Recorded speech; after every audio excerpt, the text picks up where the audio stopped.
আসসালামু আলাইকুম বন্ধুরা, সকাল সকাল চলে আসলাম মাঠে কটা গরুর জন্য ঘাস কাটতে। দেখতে পাচ্ছ তোমরা, এই ঘাসগুলো হচ্ছে নেপিয়ার ঘাস।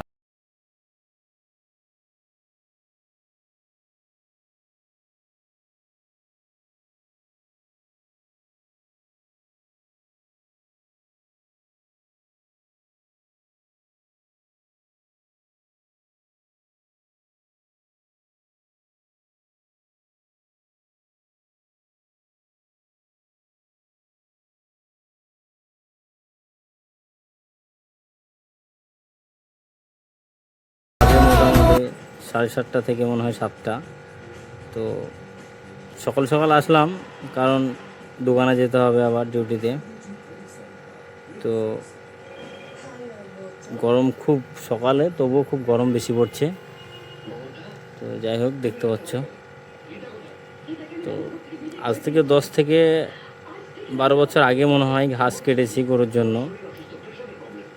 তো এখনও ভুলিনি বন্ধুরা, সেই কাজ এখনও মনে আছে। হয়তো দোকানে কাজ করি 8 বছর ধরে রানিং, তো মাঠে হয়তো আসি না। তো যাই হোক, কুরবানির জন্য হয়তো আবার গরুকে খাওয়াতে হবে, ওর জন্য আবার আসলাম মাঠে।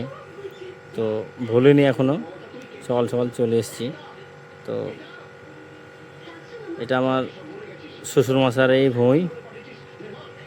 তো আমার শালাবাবু বললো যে ভাই, ভুঁয়ে নিপিয়ার ঘাস আছে, কেটে নাও। তো নিপিয়ার ঘাসগুলো কাটলাম, আরও নিতে বলছে, কিন্তু আমি নিলাম না, কারণ ঘাসগুলো দেখে আমার খুব লোভ লাগলো। তাই ঘাসগুলো আমি কাটতে লাগলাম, কারণ পুরনো অভ্যাস, তো পুরনো অনেক ঘাস মাছ কেটেছি এইভাবে। হ্যাঁ, তো তার জন্য ঘাসগুলো কাটছি। তো যাই হোক,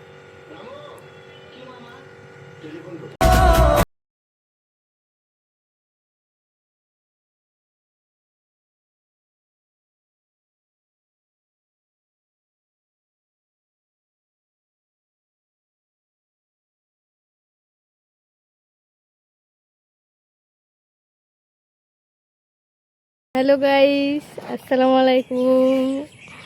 দেখেন, আমার একটা ভাই, এটা ভাইয়ের বাইক। ঘাস কাটতে এসছে, তাও বাইক নিয়ে এসছে। কেউ ঘাস কাটতে আসলে বাইক নিয়ে আসে, কেউ হেঁটে আসে, নাহলে সাইকেলে আসে। আমি বললাম কি ছাতা নিয়ে আসি রোদে, তাও আমার ভাই মানা করলো।